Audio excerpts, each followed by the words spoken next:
Welcome to our channel.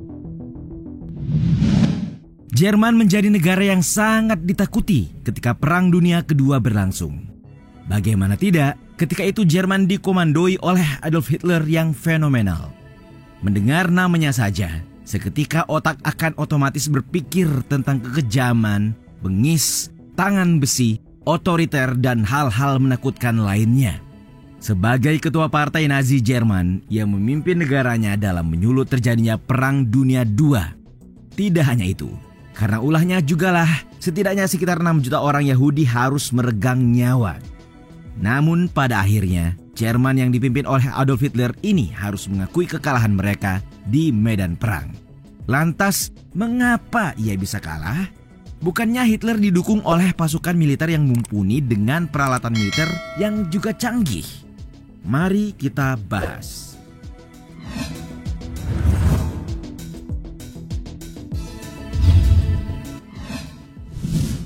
Gaya kepemimpinan diktator.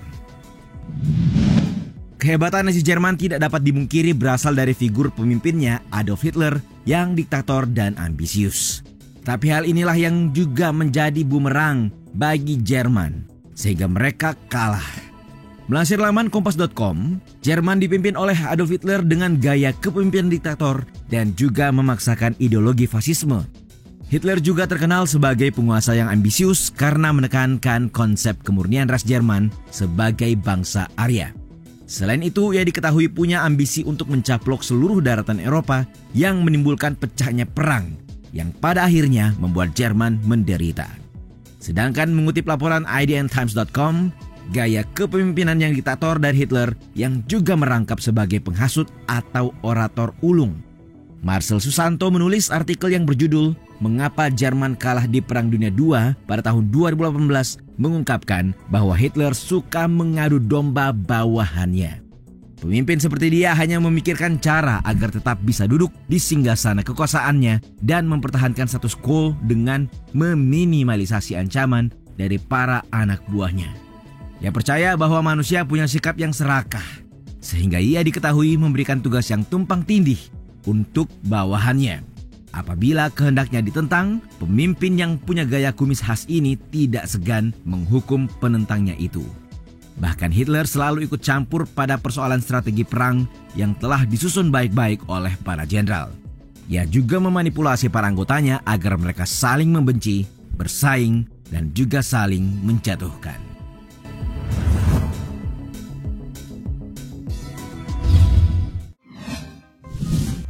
Tragedi Dunkirk. Walaupun ambisi Hitler untuk menguasai Eropa demi kemajuan Nazi Jerman, tetapi sikapnya yang terlalu memaksakan keadaan membuat Jerman terjerumus. Seperti pada saat pasukan Jerman mengepung pasukan Inggris, Prancis, dan Belgia yang disebut-sebut sebagai blunder pertama Hitler pada saat perang. Melansir laman kompas.com, sejak Hitler menggagas rencana mengklaim Eropa Barat pada 10 Mei 1940, laju pasukan Jerman tidak dapat lagi terhalangi oleh sekutu, terutama Prancis dan juga Inggris. Sekutu termakan strategi yang mengesankan dari Jerman. Pasukan yang dikomandoi oleh Jenderal Heinz Guderian ini berhasil menipu gabungan tentara Prancis-Inggris yang terpecah. Kumpal Jerman yang memusatkan kekuatan besarnya dengan menyerbu pasukan Belanda dan Belgia termakan oleh Prancis dan Inggris.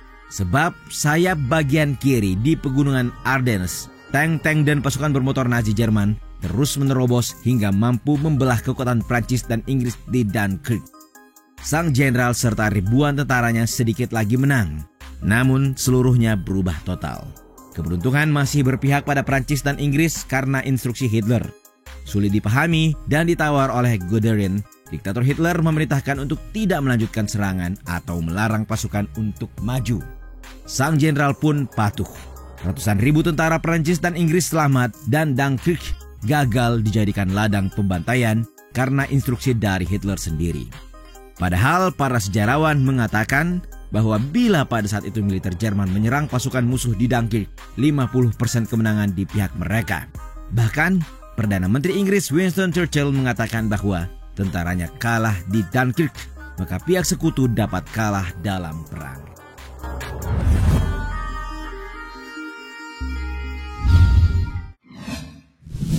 Operasi Barbarossa. Kesalahan Hitler lain membuat Nazi Jerman harus merasakan pahitnya kekalahan Perang Dunia II ialah faktor Operasi Barbarossa pada tahun 1941. Pada musim semi di tahun itu, Adolf Hitler mengeluarkan instruksi pada pasukan Nazi untuk menginvasi Uni Soviet. Melansir laman tirto.id, kurang lebih 4 juta serdadu, 19 divisi panzer, sekitar 3.000 untuk tank, 2.500 pesawat udara, dan 7 senjata artileri dikerahkan. Penyerangan ini diberi nama khusus yakni Unternehmen Barbarossa atau Operasi Barbarossa.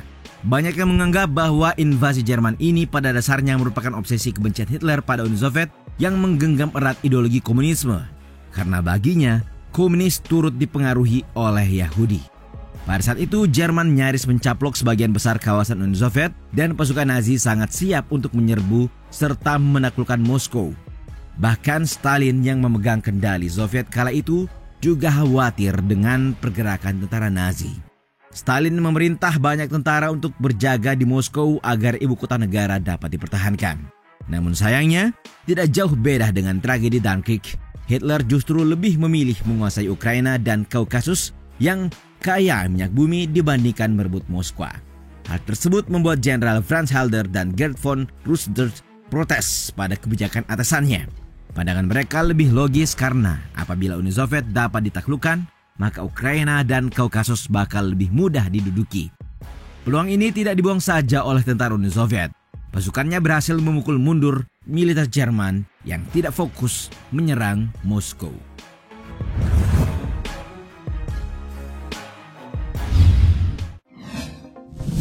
Terlalu bernafsu menguasai Eropa.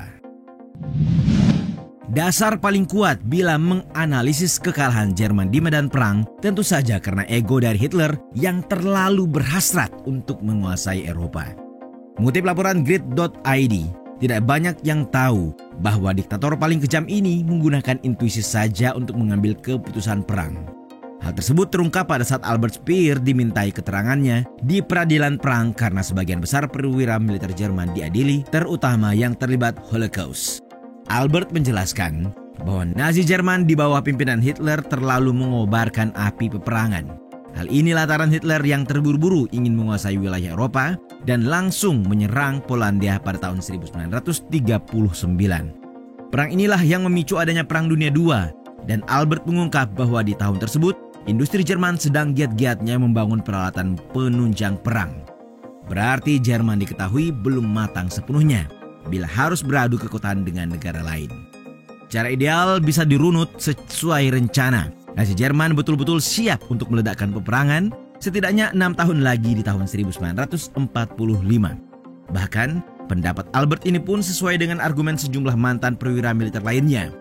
Para perwira Nazi ini menilai bahwa kebijakan Nazi Jerman untuk mengobarkan pecahnya perang lebih awal sebagai faktor utama kekalahan negara tersebut.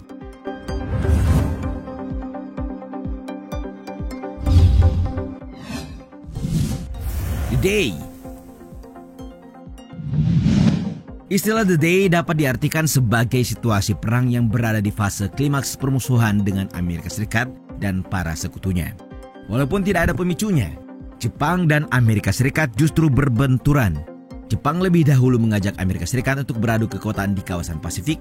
Oleh sebab itu, Amerika Serikat terpaksa harus bergabung di arena Perang Dunia II yang semakin panas. Amerika Serikat mendeklarasikan perang pada Jepang tetapi tidak dengan pasukan Nazi Jerman.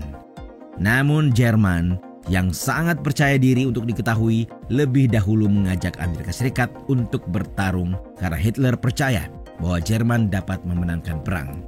Jerman diketahui bercermin dari keberhasilan yang dilakukan oleh Jepang di wilayah Pearl Harbor. Padahal tantangan tersebut merupakan sebuah kesalahan besar yang dibuat lagi oleh Hitler karena semakin menambah banyaknya lawan. Selain membuat Inggris dan Uni Soviet sebagai musuh, kini Jerman punya negara dengan ekonomi paling kuat di dunia sebagai musuh barunya. Bunyinya sirine perang ini membuat Amerika Serikat mengarahkan sejumlah kekuatan militer, sumber daya, dan industri mereka secara terang-terangan. Bahkan AS mengirim ribuan kapal terbang, ratusan ribu tentara, dan infanteri untuk menyerang Nazi Jerman. Berkat dukungan Amerika Serikat, Inggris pun sukses mengambil alih Samudra Atlantik, membom kota-kota Jerman, menyerang secara agresif pertahanan Jerman di Afrika dan Italia. Tidak hanya itu saja, Inggris juga berhasil memecahkan kode Enigma yang rumit pada operasi amfibi terbesar sepanjang sejarah militer dunia. Semua penyerangan dan invasi tidak bakal dialami Jerman bila mereka tidak mengusik kenyamanan Amerika Serikat yang awalnya tidak ingin terlibat dengan perang melawan Jerman. Begitulah kemenangan perang dapat dilihat bukan hanya persoalan teknologi, ekonomi, administrasi logistik, pasokan bahan bakar, dan banyaknya tentara, tetapi juga tentang kebijakan pemimpinnya. Itulah tadi sejumlah faktor tentang faktor atau alasan Nazi Jerman yang dipimpin oleh Adolf Hitler kalah di Perang Dunia Kedua. Menurut kalian, selain faktor eksternal, benarkah bahwa justru ambisi sang diktatorlah yang membuat Jerman kalah?